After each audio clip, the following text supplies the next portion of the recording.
Taking us to our main talking point this morning, starting with this: rampaging bandits kill 19 in raids on 2 councils. Gunmen on rampaging, Kaduna, Delta, Taraba, FCT, all security. Let's talk about this. Yeah, Jacob, it was a weekend that was a harvest of death again. I mean, if you pick up the newspapers over the weekend or check the news sites, those stories that, and I was tired. I said to myself, Monday morning, you have to go with this gloom, this misery of reporting death, all over the, and it was all over the country. In Delta State, herders killed a woman in her farm. In Osun State was a communal clash between 2 communities and people were killed. In Edo, the kidnappings continued unabated. In Kaduna, the story of dead bodies all over the place because of the clashes. The bandits are taking over. The only good news we heard over the weekend was that Nigerian military killed 52 bandits in Zamfara. And for us these days, those kind of deaths are even good news because it decimates the number of these bandits. And you're happy that maybe one day to be a thing of the past in the Northwest. There have been a series of successes by the Nigerian military in the Northeast, not reported, but I mean that's the theater of war, so we know. But back here it's happening. I mean, Abuja has become a kidnapper's heaven. Abuja is not safe anymore. I mean, the stories of kidnapping in Abuja were about 5 or 6 over this weekend alone. In Taraba, the former industry chairman that was kidnapped was released. That was another good news. But in Ebonyi, in Imo State, bad news all the way. The former NBA chairman was killed. In Imo State, in Ebonyi, communal clashes. And people were. I mean, it was a harvest of death, and that is why we call on the security agencies to do their jobs. The police appear overwhelmed with these responsibilities because there were stories of police stations again being attacked. Still this over this weekend. Some police stations in the FCT and in some parts of the country were attacked. Appears like the police is not enough. Now the IG has 3 extra months to lead this country as #1 law enforcement officer. I don't know if he's happy about those 3 months. Because there was a story I read over the weekend that he expected more, and that that's why he did not celebrate it. I don't know if that's true, but he has 3 months to also prove something. To also prove that he can reduce the level of insecurity in this country.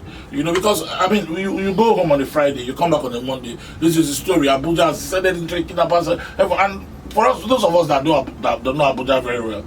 If they carry for Abuja, you don't go because once you enter that local airport highway, you're gone. And we know that places like Kogi, it's not a place to enter now because their kidnappers hide out in all those places and they have huge forests. As they go along towards Edo, and then the herdsmen crisis is still here. You can hear Agbekoya and Afenifere saying marauding herdsmen are waging a war in the southwest already. Wonosho Ika was also in the news weekend asking the president to address the nation. Talk to Nigerians, tell them you're not taking sides with the Fulani herdsmen. That's what, in fact, in the interview, it was BBC Pidgin service that he gave the interview, though, even though he spoke English. I don't think Wonosho can speak Pidgin. I doubt because he was being interviewed on the Pidgin service, but he was speaking English. He said the president has to do that. Yeah, in fact, he spoke of what he expected the president to paraphrase the president. This is what I want you to say. Tell Nigerians that you have not taken sides with the herdsmen against them.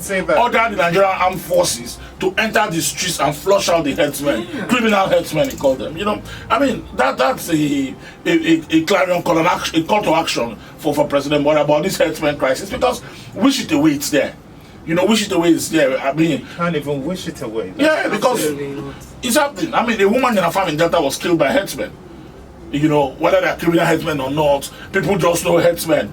And then the Ondo forest, even though state over the weekend, there was a story like that: herdsmen, farmers, 1 person killed.